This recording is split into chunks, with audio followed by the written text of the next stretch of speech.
Slater with New Haven Ranch Dental Treatment Center, and this is the 10th in a series of videos designed to help us better understand ADHD.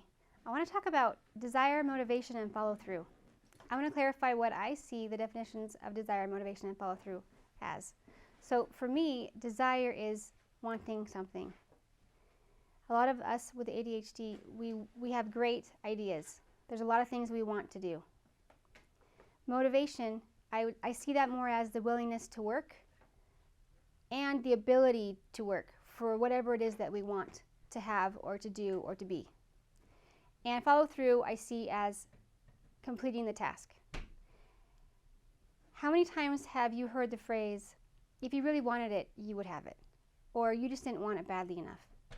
There's nothing that's going to throw an ADHD person faster into the shame cycle than this, because we continually have great ideas that we fail at, and so we continually think that we are not good enough or not trying hard enough.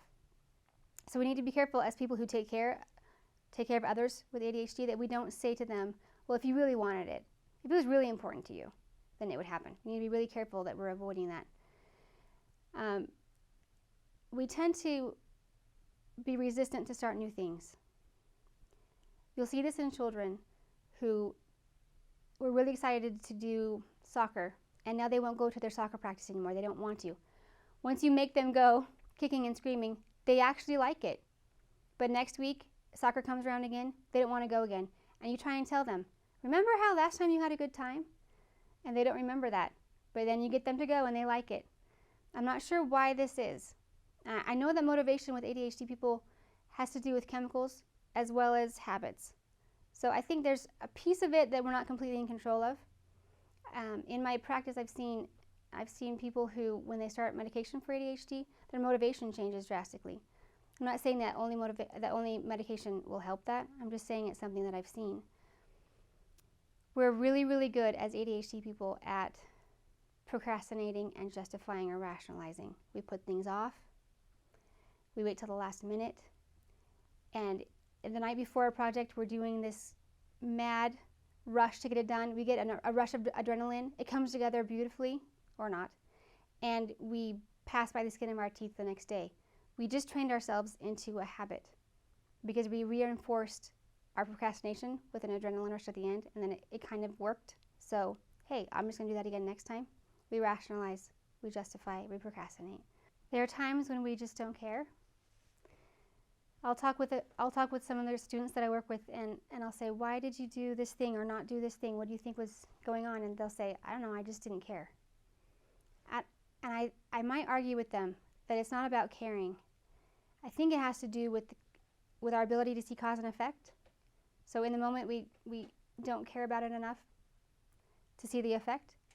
But again, I don't think it's care. I think it's motivation. It's the willingness to work for it. There's a therapist that I work with, and he uses the phrase, don't give up what you want most for what you want in the moment. And I think that we do this a lot. There's something that we want instantly, instant gratification, and we're not willing to put it off right now for what we want long term. So it's actually a phrase that I keep up in my kitchen because I need to remember that what do I really want most, and am I giving that up right now for this thing that I want in the moment? It helps me remember long term, since that's hard for me to see sometimes. Now when we're looking at habits to help ourselves overcome the motivation piece so that we can have successful follow through, there's something we need to be careful with, and that is the black and white thinking that we tend to do. We tend to be the people that say, I'm not going to eat sugar ever again, or I'm going to exercise 2 hours a day every day until I get this goal, or I'm not going to do any recreational activities until I finish this homework assignment or this project. We need to be careful with black and white thinking. We need to be careful with extremes, because we're setting ourselves up to fail, and then we're reinforcing the fact that we're failures when we don't make it. So we need to be careful with that. We need to start small. Small groups. Take one thing that we want to do, because we tend to have lots of different ideas. Take one thing that we want to do and break that into smaller pieces and practice the piece for a while until it becomes more comfortable, and then another piece and another piece. So being patient is is a key as well for motivation. Provide ourselves rewards along the way. And remembering that for the kids we work with, or for ourselves, we need to give incentive along the way. It's not a bribe. I don't look at it as a bribe. I look at it as a short-term reward or a positive consequence. Remembering that the time frame between doing something and getting some kind of reward needs to be shorter to help our brains develop and get toward the goal that we have. It helps us a lot to have someone else or something else helping us be accountable, whether that's a close friend or an organization. A lot of us will do well at work if we know that we have a deadline that's being held to us not by ourselves, but it's being held to us by someone that's supervising us. Someone else is expecting something of us. That seems to help us. And that's why a lot of us work really well with life coaches or personal trainers. We need something or someone who can bring us back in when we get distracted or we lose our motivation, we lose our momentum. Meditation is really, really huge. And maybe this is the first thing we start with, is 1 time a day meditating. And I'm not talking about like real meditation where you're uncomfortable for hours and hours and hours and finding the inner you. I'm just saying sit down for 20 minutes in a quiet spot and just let your mind wander and write down all the things that come to your mind. And sometimes just doing that at the beginning of the day will help you figure out what you need to get done the rest of that day.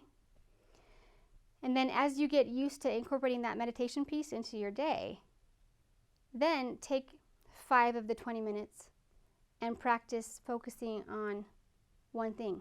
So maybe even just focus on your breathing. And every time your mind wanders to something else, come back to the breathing and then increase that time. And what we're doing is we're training our brains to focus on one thing. So we're helping our brains later on to focus on the one project that we wanted to get done. And I think the last thing is keep trying. And you're going to hear me say this a lot throughout this series, is keep trying. Because of our slow learning curve, it takes us a while to catch on to things.